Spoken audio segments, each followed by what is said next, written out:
sir. Good morning. So, sir, I'm Noel Almelor, your student intern for today from Southwestern FINMA. So, sir, may I ask for your name and your birthday? Elmer Almelor. Elmer Almelor. February 20, 1963. Okay, sir. Thank you. So, sir, I am tasked here to do a chest physical examination. So, I'm gonna feel different parts of your chest and listen through your lung sounds. Okay. Then, sir, before I start, may I ask you to sign this consent for me so that you have clearly understood and agreed to my instructions. Okay, thank you, sir. So, next thing to do is be sure to do hand hygiene. Then you position your patient. Okay. So if the patient can sit down, just like my patient now, so it is good so that you can have access for the posterior thorax. Okay. Then if the patient cannot sit down or the patient cannot tolerate sitting up, you ask for assistance so that the patient sit up, or if not possible, you ask you roll the patient to the side so that you can have access to the posterior thorax. So, okay, sir. Sir, can I ask you to remove your before that, I'm gonna check for the pulse rate. Okay.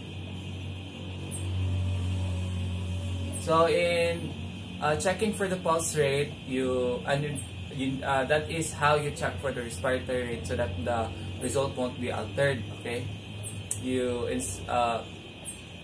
count for a full minute if there is an abnormality in the patient's breathing, and if not, you can have it by 30 minutes and you multiply it by 2. Okay, sir, thank you. So now, sir, can I ask you to remove your shirt so that I can clearly examine your chest? Okay, sir, thank you. So now is to do an inspection. So check for deformities, for retractions, and you need to also check if the patient is experiencing respiratory distress, such as cyanosis, use of accessory muscles, and the like. And also assess for the rate and rhythm of the breathing, and if there is and how the effort of breathing is. Okay. So, sir, can I ask you to face there so that I can check your posterior thorax? Okay, sir. So, inspection. Okay, can I ask you to raise your arm, sir? Okay. Okay, that's good. So, next is to assess for the chest expansion. So, position your thumb at about the level of the 10th rib and the fingers to the lateral cage, and you assess for the distance of your thumb as the patient inspire and expire for respire. So, sir, I'm gonna hold your chest. So, sir, I'm gonna ask you to inhale deeply and exhale. Okay, very good. Again.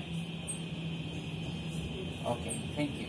So next is to do a tactile femtosis. So tactile femtosis, that is the vibration as from your bronchopulmonary tree towards your chest, or as the patient say the word 99. Okay, and you assess this by using your ball and your ulnar surface of your hand, and you do it symmetrically on both sides so that you can assess for symmetry. Okay, for the vibration. So, sir, can I ask you to say 99 as I feel your back? Say 99. Okay, let's go. Okay. 99. Okay. 99. 99. Okay, that's good.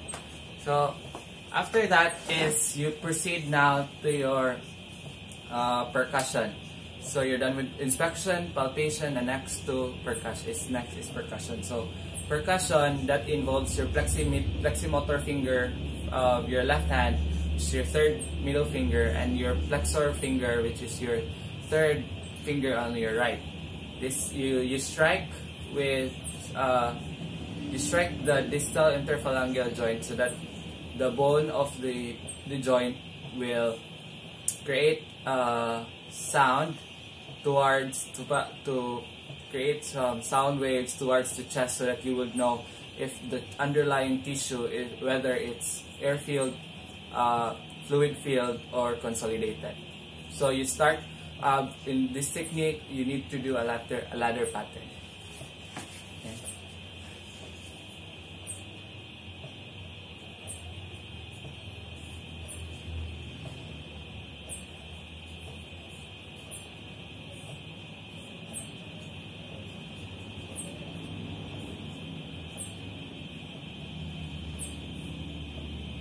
Okay, so the normal is your resonant sound, that is for healthy lungs. But if you hear dullness, that is where possibly the underlying tissue is air filled or fluid filled. No, it's fluid filled or solid filled. Then if it's hyper resonant, meaning that there is a hyperinflation of the lungs. Okay. And next is you do a diaphragmatic excursion. So diaphragmatic excursion, that is determining the distance, the descent of the diaphragm as the patient inhale and exhale. Okay. So sir, I'm gonna ask you to inhale deeply as I percuss your back. Okay. These are inhale, hold. Okay, you remember the descent. So now sir, you exhale, inhale, do a normal breathing. Inhale, exhale. See. There you go. See, more. Okay, now I want you to exhale. Exhale and hold. Okay.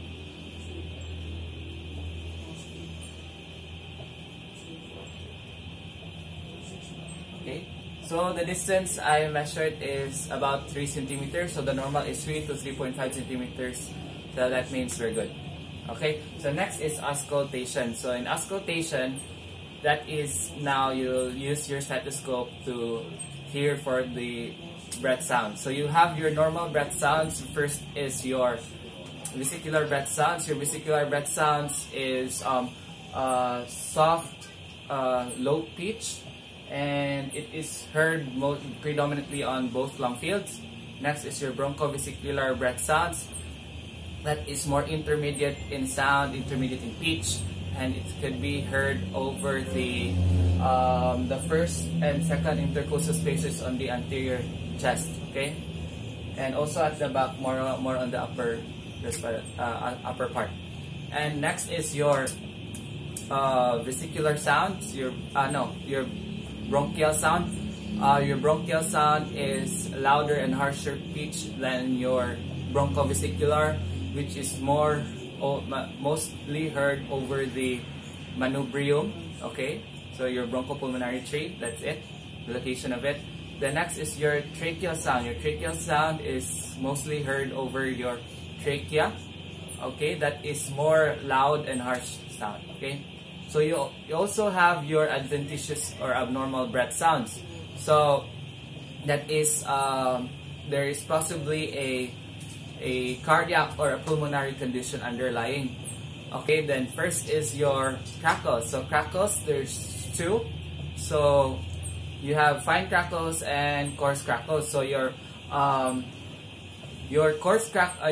crackles in general, these are intermittent, non-musical sounds. Okay, so your fine crackles is more of a soft, high pitch and very brief, which is mostly heard in middle to late inspiration. Okay, then next is your coarse crackles, which can be commonly found if the patient has pneumonia or asthma or even COPD, and it is much more lower in pitch and louder. Okay, then it is mostly 15 to 30 milliseconds from your, it's gonna be on the early inspiration towards throughout your late inspiration. And next is your next to the crackles is you have your wheeze. Your wheeze is a more on a continuous musical lung sound, which more than 80 milliseconds. It is due to somewhat like when you have a rapid airflow, when there is almost a narrowing of your tracheobronchopulmonary tree. So bronchopulmonary tree, if there is a narrowing, that creates more almost a whistling sound, but it's not more on a whistling, but it's wheeze. Okay, so wheeze.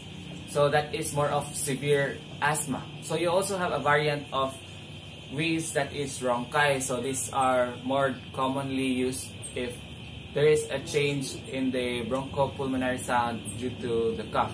Okay.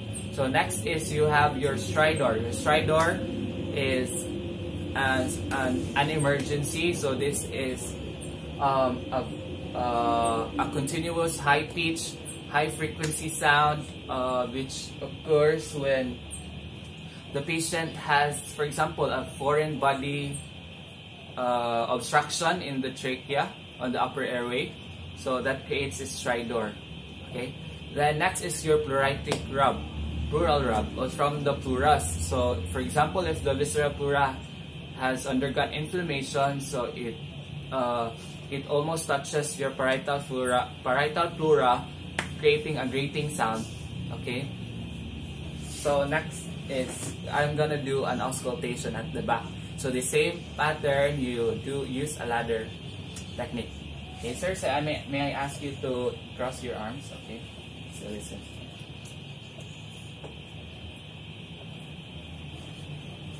Inhale, sir.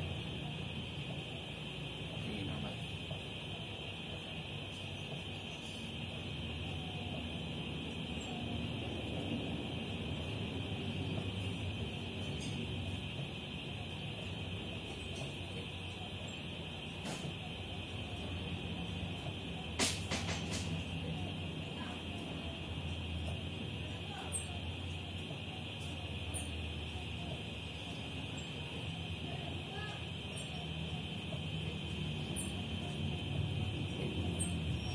So before you transfer to another area, you need to listen for at least one full respiration. So one inhale, one exhale.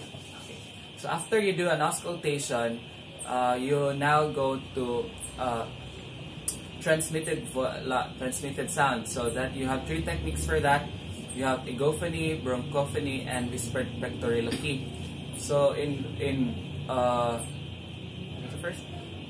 your egophony, that is when you let the patient say E, okay? Then for the bronchophony, you let the patient say 99, and to whispered pectoriloquy, you let the patient whisper 99, okay? Sir, cross your arms. So say E, okay? E. E. Okay. E. E. E. E. E. E. E. E. E. E. E. E. So now is you let the patient say 99.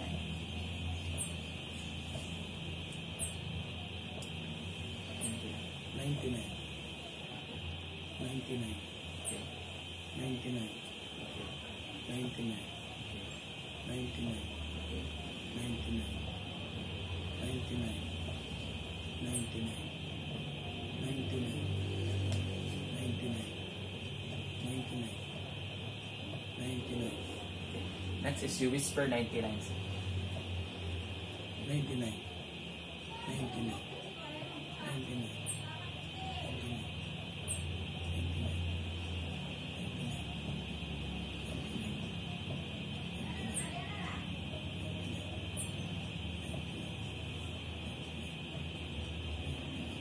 Okay, so next thing to do, so you're done with that. So in egophony, so normally you will hear muffled E sound, and for whispered pectoriloquy, mostly it's indistinct and more low. Okay, so next is you're done with your back posterior thorax. Now you position again the patient in a supine position so that you can have access on the anterior thorax. If the patient cannot tolerate a flat on bed, so you give the patient pillows, okay, or you raise the head in a Fowler's position, semi-Fowler's position. Okay, sir, may I ask you to lie down?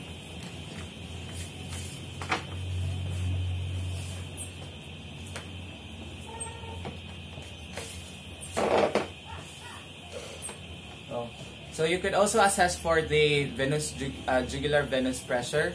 So you let the patient look at the, turn the side to the left, and you assess for here, the jugular pressure. And next, you could also assess for the fingers of the patient if there is clubbing, so meaning there's chronic hypoxia, and for central pallor and peripheral pallor. Okay, you let the patient look forward and up. Okay, you let the patient stick out his tongue to check for cyanosis, and for the you need to lower the eyelids to check for anemia. Okay. So, sir, so nice here. Check your tongue, sir. Okay. So do the inspection. So inspect for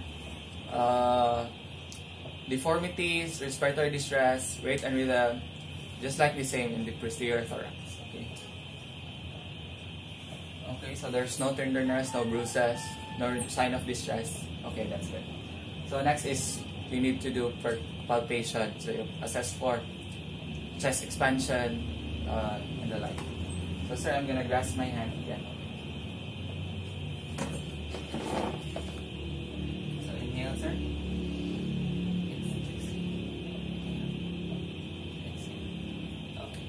Next is you do the tactile fremitus, so downwards. Say 99.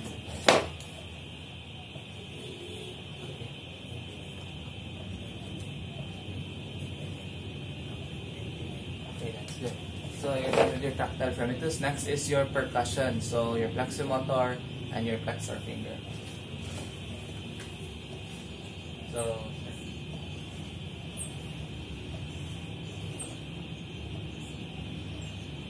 don't hit the ribs, so you go for the intercostal spaces.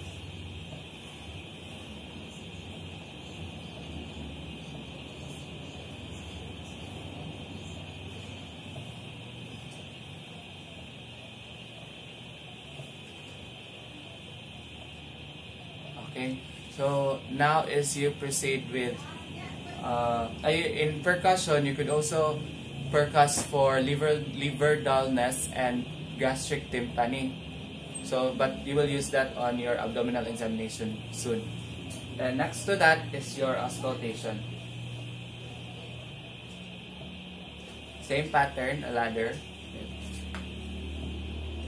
Yeah, but here in the anterior thorax, there is a variation because you need also to listen for the trachea.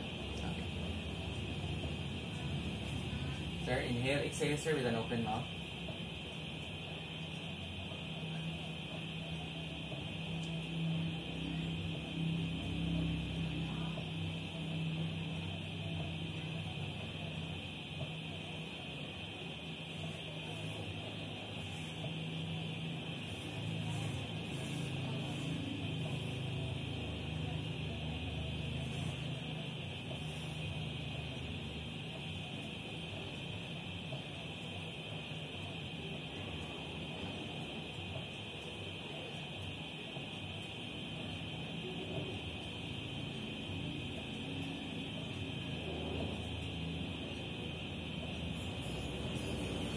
So if indicated, you could also ask the patient for transmitted voice sound. So you let the patient say 99 or the prolonged E. So, sir, can you say 99, sir?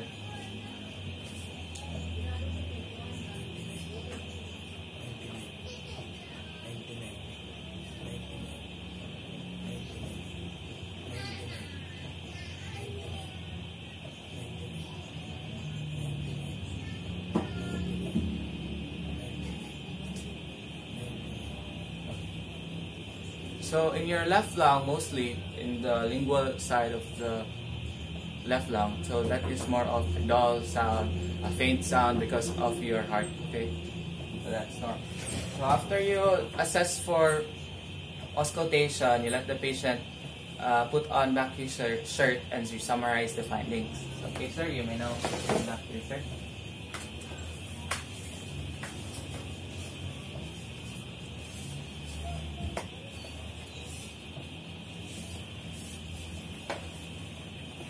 So in the summary of my findings, so the thorax is symmetric with good expansion. Vesicular sounds are noted. Resonant sound when percussion note. There is also normal tactile, fremitus, and transmitted voice sound. There is no crackles or wheezes heard. Okay, so and the diaphragmatic descents as excursion is 3 centimeters, so that's normal. So my patient now has a normal chest examination. So next is to thank the patient for cooperation, you do hand hygiene, and you goodbye to the patient. Sir, thank you for today, and I hope you do well. Okay.